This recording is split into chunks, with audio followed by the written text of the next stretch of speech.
Si on vous demande de vous rappeler d'une personne un peu bizarre que vous avez connue lorsque vous étiez au lycée ou au collège, vous avez très probablement un visage en tête. Nous en tout cas, on a des petits noms qui nous viennent à l'esprit, mais dans notre cas, ce n'est absolument rien par rapport à ce qu'a vécu Anaïs dans la troisième histoire qu'on s'apprête à vous raconter ce soir. Avant de découvrir tout ça, n'hésitez surtout pas à vous abonner à la chaîne si vous appréciez notre contenu. Vous êtes d'ailleurs beaucoup à regarder sans être abonné, donc si vous pouvez le faire, ça nous aide énormément, tout comme le petit like sous la vidéo. Mais on ne va pas prendre plus de temps, embarquons ensemble dans ce premier récit flippant.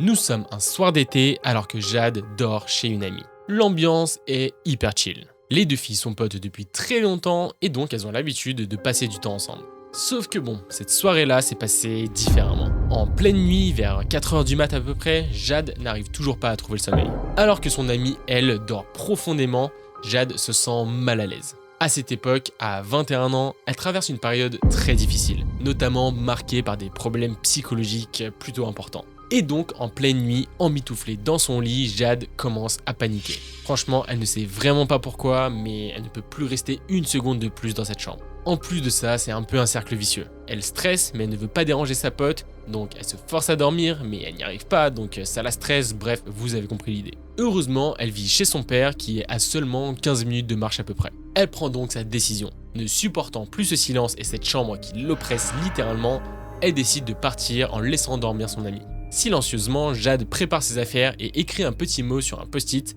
pour prévenir sa pote qu'elle rentre chez elle. Elle sort alors de la maison dans la nuit noire où il fait froid alors que les lampadaires sont éteints. Elle ne voit tellement rien que pour se guider dans l'obscurité, elle est même obligée d'utiliser la lampe torche de son téléphone.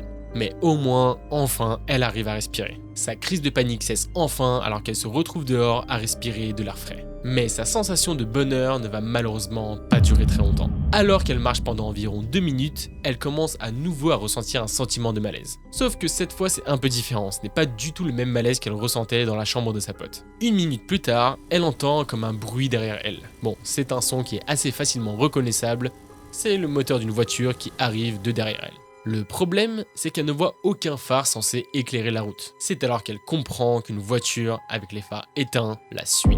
Bon, un petit peu stressée, Jade jette un petit coup d'œil derrière elle et remarque qu'il s'agit d'une voiture rouge. Immédiatement, elle accélère le pas et cherche du regard un endroit pour commencer à se cacher. Le stress monte sérieusement en elle. Elle essaye au maximum de relativiser en se disant que ça n'a peut-être rien à voir avec elle, mais tous les scénarios qu'elle se fait dans sa tête ne vont pas dans ce sens-là. C'est alors qu'elle trouve un petit recoin dans la rue et s'y glisse rapidement pour s'y cacher. La voiture derrière elle s'arrête et Jade entend 2 portières s'ouvrir.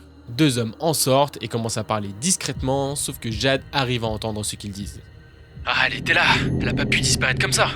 Bon, cette fois, c'est officiel, les hommes sont bel et bien à sa recherche. Et en plus de ça, ils ne lui veulent certainement pas du bien. Complètement terrifiée, elle décide de ramper par terre, en essayant de faire le moins de bruit possible. On vous le rappelle, les hommes sont littéralement à quelques mètres d'elle, en train de scruter l'horizon tout en la cherchant. Complètement terrifiée, elle arrive tant bien que mal à se cacher sous une voiture stationnée à proximité. Les hommes continuent à la chercher alors qu'ils s'énervent de plus en plus, puis soudainement, une sonnerie de téléphone retentit. Les hommes commencent à parler à une tierce personne. Jade comprend que c'est très certainement celle qui les a envoyés ici, parce qu'elle entend un des agresseurs dire « Ah, on en avait une parfaite, mais elle nous a échappé. » Cette phrase glace le sang de Jade. Quelques secondes après avoir entendu les hommes remonter dans leur voiture et démarrer, Jade attend et décide de compter jusqu'à 2000 pour être sûre qu'elle est bien en sécurité. Elle est donc là, sous une voiture en pleine nuit, alors qu'il n'y a plus personne dans la rue à compter tranquillement jusqu'à 2000. Il faut l'avouer, la situation est quand même plus qu'atypique. Quand elle atteint finalement son ombre, elle sort prudemment de sa cachette et court le plus vite possible vers chez elle. Et alors qu'elle est littéralement en train de sprinter, à 1 minute à peine de sa maison, elle reconnaît la voiture rouge. Jade décide donc de s'arrêter brièvement et, bien que essoufflée, prend rapidement une photo de la plaque d'immatriculation avant de se précipiter à l'intérieur de chez elle. En panique totale, elle réveille son père et lui raconte tout ce qu'il vient de se passer. Ensemble, ils cherchent sur un moteur de recherche d'analyse de plaques d'immatriculation, celle qu'elle vient de photographier. Et ils en trouvent une. Le modèle correspond, mais pas la couleur. Sur le site, la voiture est censée être noire et non rouge. Malheureusement, Jade décide de ne pas porter plainte. Mais depuis cette nuit, elle ne sort plus seule dans l'obscurité. Cette expérience a éveillé en elle une hyper-vigilance vis-à-vis des véhicules et des personnes qui pourraient la suivre dans la rue. Chaque soir, lorsqu'elle repense à cette nuit, elle se rappelle la peur intense et la chance qu'elle a eue de rentrer saine et sauve.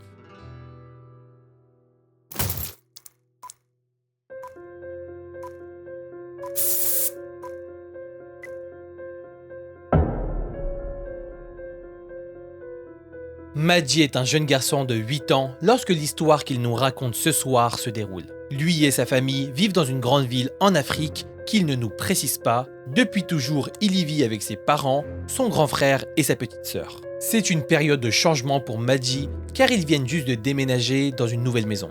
Et un jour, après une journée épuisante, Maddie va directement se coucher. Le lendemain matin, il se réveille pour trouver son frère assis sur son lit. Un peu intrigué, il lui demande ce qu'il fait là. Et c'est alors que son frère lui annonce une nouvelle effrayante. Un intrus a tenté de pénétrer dans leur maison pendant la nuit. Parce que oui, il faut quand même le savoir, il y a un mur de 2 mètres qui entoure la propriété, mais ce n'est absolument pas ce qui l'a arrêté. L'individu a tout de même très bien réussi à escalader le mur, atteignant une terrasse qui sert de salle de jeu pour les enfants. Mais heureusement pour tout le monde, c'est là qu'il s'est retrouvé bloqué et qu'il n'a pas réussi à rentrer car la porte n'a pas voulu céder. Il s'est alors retrouvé sur la terrasse, sans rien pouvoir faire d'autre que voler quelques jouets en plastique et sans valeur qui traînaient sur la terrasse. Bon, c'est une anecdote assez flippante en soi pour Maddie, qui, on vous le rappelle, n'a que 8 ans quand même. Ça ne fait clairement jamais plaisir de savoir que quelqu'un a essayé de rentrer chez soi alors qu'on était en plus de ça dans la maison. Bref, il faudra attendre 2 mois pour qu'un autre événement étrange se produise. Et tout commence alors que le père de Maddie remarque qu'il y a des fuites au plafond à chaque fois qu'il pleut. Excédé parce que clairement c'est un peu chiant, il décide d'examiner le toit avec une échelle. Pour que vous compreniez ce qu'il va y découvrir, il faut tout d'abord que vous sachiez à peu près à quoi ressemble la maison. Cette dernière a un toit qui est complètement plat. Il n'y a pas de pente, donc on peut totalement circuler dessus de manière assez facile, tant bien qu'on arrive à l'atteindre parce que la maison a plusieurs étages. Bref, revenons-en au père de Maddie qui découvre quelque chose d'étrange sur le toit de sa propre maison. Un genre de tout petit cabane de 1 mètre sur 1 mètre à peine. Bon, sur le coup, il trouve ça vraiment bizarre, mais il se dit que c'est vraisemblablement un débarras laissé par les anciens propriétaires. Cette découverte le laisse perplexe, mais bon, il n'y fait pas gaffe du tout et passe très vite à autre chose. Encore une fois, quelques mois passent sans incident. Mais cette cabane sur le toit va très vite revenir hanter la famille. Pendant une période, Maddie traverse une phase difficile. Son père, ayant été sélectionné parmi de nombreux candidats pour travailler à l'étranger, est souvent absent. En tout, il ne rentre qu'une fois environ tous les 2 mois, ce qui n'est pas beaucoup pour le jeune garçon. C'est donc une période pendant laquelle Maddie passe beaucoup de temps dans sa chambre. Il aime bien jouer à des jeux et s'occuper de l'esprit pour ne pas penser au fait que son père lui manque tout simplement, c'est assez triste. Et justement, c'est pendant ces petites phases de solitude que Maddie commence à entendre des petits bruits de pas sur le toit. D'abord, il pense que c'est seulement son imagination. Mais en parlant un peu à sa famille, il réalise très vite qu'il n'est pas le seul à les entendre. Malheureusement, malgré tous ces indices, personne ne prête réellement attention à ces bruits. Tout le monde essaye de se rassurer en se disant qu'il s'agit certainement d'oiseaux ou peut-être même des chats, même si vous imaginez que si on vous en parle, c'est que ce n'est pas le cas. Quelques jours plus tard, en plein après-midi, la mère de Maddie demande à tous les membres de la famille de fermer les portes. Quand le jeune garçon lui demande pourquoi, elle répond qu'elle a un mauvais pressentiment, comme si quelque chose de grave allait se produire. C'est tout sauf rassurant d'entendre sa mère dire ça alors qu'on a 9 ans. Le jeune Maddie passe la pire des nuits, il s'imagine tous les scénarios possibles, se fait des films atroces dans lesquels il se fait enlever, etc. Et c'est alors qu'il n'a quasiment pas dormi de la nuit que lui et toute sa famille sont réveillés par les cris d'un voisin. En regardant par la fenêtre, Maddie voit sa mère et son voisin courir après un homme qui lui aussi court mais en boitant. Le jeune garçon, complètement perdu par la scène, ne comprend pas ce qui se passe et descend plus vite. Après quelques minutes, sa mère revient et c'est là qu'elle va lui expliquer toute la situation. Un intrus s'est encore une fois introduit dans leur maison en escaladant le mur, sauf que ce n'est pas arrivé la nuit précédente et pas dans les mêmes circonstances. C'est en fait arrivé quelques jours plus tôt dans la semaine. Ce fameux jour, l'intrus qui a réussi à grimper sur le mur de 2 mètres n'a pas voulu atteindre la terrasse. Il a directement voulu sauter de l'autre côté pour rentrer dans la maison via la porte principale. Le problème, c'est qu'en sautant, l'individu s'est blessé fortement à la jambe. Désespéré et n'arrivant pas à regrimper sur le mur de 2 mètres à cause de sa blessure, le mec s'est cru dans Ninja Warrior, il décide de faire le tour de la maison. C'est alors qu'il trouve l'échelle laissée sur la terrasse et montant sur le toit. Ne sachant pas où se cacher et étant pris au piège, l'homme prend la décision de l'utiliser et de monter sur le toit. Et cette cabane est maintenant sa cachette en attendant un meilleur moyen de s'échapper. Pendant plusieurs jours, il reste là, sans boire ni manger, attendant une opportunité. Vous l'avez donc compris, c'est bien lui que la famille entendait marcher sur le toit, et donc pas des chats. C'est finalement après de longs jours qu'il voit que la mère de Maji a oublié de fermer le portail d'entrée. Cette fois, il n'en peut plus, il décide donc de descendre et de courir le plus vite possible pour s'échapper par là. Sauf qu'on vous le rappelle, il s'est littéralement cassé la jambe, donc il ne va pas vraiment vite. Il met en tout cas assez de temps pour que la mère de Maji le voie, ainsi que son voisin, et lui courir après. Bon, retour au présent, enfin le présent de cette histoire, la mère de Maji appelle la police et arrive à le faire arrêter. C'est d'ailleurs pourquoi nous connaissons maintenant toute cette version de l'histoire. Après cet incident, la famille décide enfin d'installer une alarme et des caméras de sécurité. Pourtant, les mystères persistent. De temps en temps, ils trouvent du sang sur le sol blanc de la terrasse, probablement laissé par des intrus blessés en tentant de voler.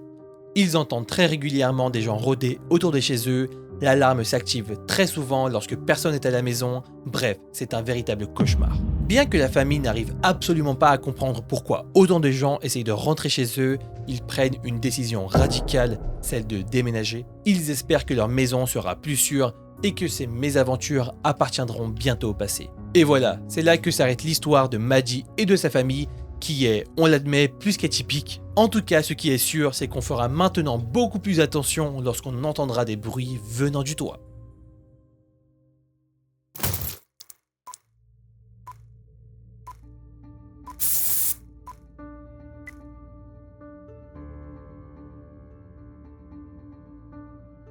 Cette histoire, c'est celle d'une rencontre qui a totalement terrorisé Anaïs pendant son adolescence. À ce moment-là, la jeune fille n'a que 16 ans et est en seconde au lycée. Pour bien comprendre la situation, il faut savoir qu'elle a un groupe d'amis vraiment solide. Mais au début, Brian ne fait pas partie de ce groupe. C'est lorsque la nouvelle année scolaire commence qu'il apparaît soudainement, s'incrustant de manière inattendue dans leur cercle. Bon, après tout, pourquoi pas ? C'est le début d'une nouvelle année, donc c'est aussi l'occasion de se faire de nouveaux potes en soi. Anaïs remarque rapidement Brian. En fait, ce n'est pas vraiment la première fois qu'elle le voit. Elle l'a déjà croisé plusieurs fois. Déjà l'année d'avant, il prenait quasiment exactement le même chemin qu'elle pour rentrer. Mais bon, il faut savoir qu'il a quand même un profil assez particulier. Il ne parle pas à beaucoup de monde et à chaque fois qu'il s'incruste dans leur groupe de potes, il se contente de faire acte de présence. Bon, jusque là en soi, rien de trop bizarre effectivement. Mais vous allez voir que les choses vont très vite mal se passer.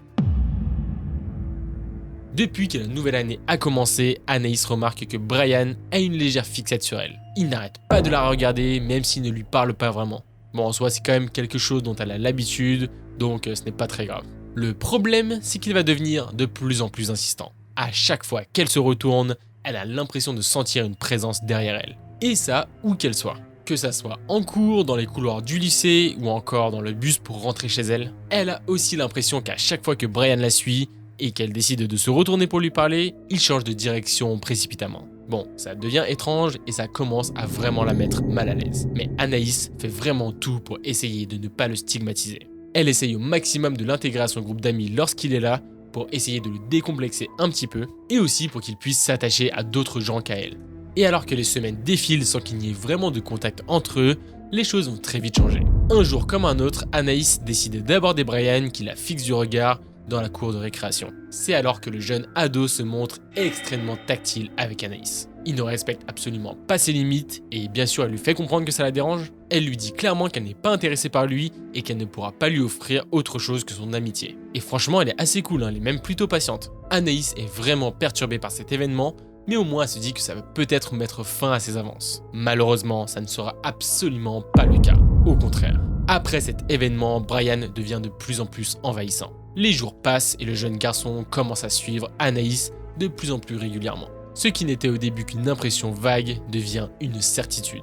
Il la suit jusqu'à l'arrêt de bus, même s'il tente de changer de chemin pour la semer. À l'école, il la taquine de manière bizarre, utilise des gestes et des mots qui frôlent le harcèlement vraiment. Il va aussi jusqu'à tanner tous ses amis pour obtenir son numéro de téléphone. Et alors qu'elle avait bien signalé à tout le monde de ne jamais lui donner, il a finalement réussi à l'avoir. Anaïs ne saura jamais vraiment d'où vient la fuite, mais bon, le mal est fait en soi. Ces soirées deviennent un véritable calvaire pour la jeune adolescente. Elle reçoit des messages incessants de Brian, alors qu'il fait des tentatives de plus en plus désespérées pour attirer son attention. Et tout ce qu'on vous raconte là, ça dure pendant des mois et des mois. Chaque jour, elle redoute de croiser son regard, de sentir sa présence étouffante derrière elle. Ses amis commencent à réellement s'inquiéter, mais personne ne sait vraiment quoi faire. Petite parenthèse tout de même, si jamais vous êtes dans ce genre de situation, la meilleure chose à faire est d'en parler. Que ce soit un professeur, un surveillant, un proche ou un membre de sa famille, il faut avertir quelqu'un et en parler, c'est au moins la première des choses à faire. Parenthèse fermée, revenons maintenant à son histoire. Un jour, Anaïs atteint ses limites. Elle décide de confronter Brian publiquement, vraiment devant tout le monde. Elle lui dit clairement tout ce qu'elle ressent, toute la frustration et la peur qu'il lui inspire. Et Brian est complètement déstabilisé. Du jour au lendemain, il cesse immédiatement de la harceler. Peu de temps après ça, Anaïs apprend par une amie à elle que Brian avait de très sombres intentions. En fait, alors qu'une pote à elle était en train de parler à Brian par message, celui-ci a tout avoué. Il lui a dit ce qu'il souhaitait réellement faire à Anaïs. Dans le plus grand des calmes, l'adolescent lui avoue vouloir abuser sexuellement d'Anaïs. Vraiment, comme s'il partageait tranquillement sa journée, il dit à sa pote qu'il voulait attendre une occasion où il n'y aurait pas beaucoup de monde pour l'attraper, abuser d'elle, la torturer et finalement mettre fin à sa vie. C'est quand même absolument horrible et hyper dérangeant à entendre. Heureusement, cet ami en question a finalement décidé d'en parler aux membres du personnel de son lycée, et ceux-ci, en réaction à ça, ont décidé de convoquer Brian. Apparemment, ils auraient découvert qu'il cachait des couteaux dans son sac, ainsi que plusieurs cutters. Dans son manteau, il y avait également une corde, ce qui montre bel et bien que ce qu'il avait avoué lui-même à la pote d'Anaïs n'était certainement pas du vent. Finalement, après quelques temps où Anaïs a tout simplement arrêté d'aller au lycée par peur de le recroiser, elle va apprendre que celui-ci s'est fait expulser. En plus de ça, elle apprendra même qu'il a été interné dans un hôpital psychiatrique, mettant fin à tout son cauchemar. Et voilà, c'est la fin de cette histoire. Une histoire qui montre encore une fois à quel point il ne faut pas toujours se fier aux apparences, mais aussi l'importance de communiquer lorsqu'on se retrouve dans une situation d'urgence comme celle-là. Bon, la meilleure des commus, retour en safe place, j'espère que vous allez bien et que vous avez écouté ces 3 histoires avec plaisir. Bon, vous l'avez vu, les nouveaux épisodes quand vous sortent, notamment celui-là en premier, sont un nouveau format où on vous raconte que 3 histoires, donc en soi c'est un peu plus digeste, un peu plus court, mais vous inquiétez pas parce que normalement la fréquence de vidéos va drastiquement augmenter les prochaines semaines. Et pour ceux qui préfèrent les formats longs, ne vous inquiétez pas, il y aura toujours des compilations. Donc ceux qui préfèrent appuyer sur une seule vidéo pour pouvoir passer une nuit tranquille, on ne vous oublie pas. En tout cas, on espère vraiment que ça vous a plu. N'hésitez pas à liker et à commenter, nous dire ce que vous auriez fait à la place des protagonistes et ce que vous pensez de ce nouveau plan de vidéo. N'hésitez pas également à nous rejoindre sur tous les réseaux sociaux qui s'affichent juste là à l'écran, à vous abonner si ce n'est pas déjà fait. On compte sur vous, la commu, c'est super important. Et nous, on vous souhaite une excellente fin de soirée et on vous dit que vous êtes des grands oufs. Ciao. C'est une fin de tournage. Séparation. Ok, c'est parti, H1. Un jour comme un autre, Anaïd. Intrusion à répétition. Donc l'histoire du mec qui se pète la jambe au-dessus. Du coup là c'est le thread 2 du thread qui sort normalement vendredi. Si je ne m'abuse. Du coup ça c'est la deuxième histoire du thread qui sort mercredi. Et Joe, normalement, tu t'es écouté là, t'es en train de faire du rush dans pas très longtemps, donc... Désolé, je suis désolé.